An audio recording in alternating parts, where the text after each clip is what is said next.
overwhelmed sa sobrang dami ng crowd dito ngayon.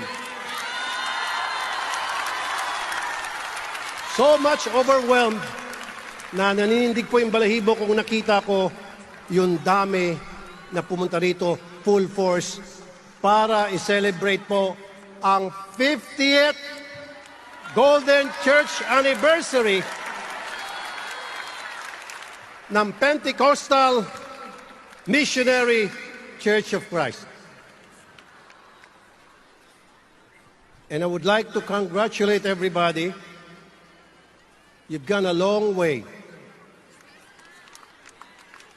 Back in 1973, akin pong napag-alaman, the church started in a humble beginning. At akin pong napag-alaman, nung nagsisimula pa lamang po, si Apostle Arsenio Ferriol, nagtrabaho ra po siya bilang isang janitor.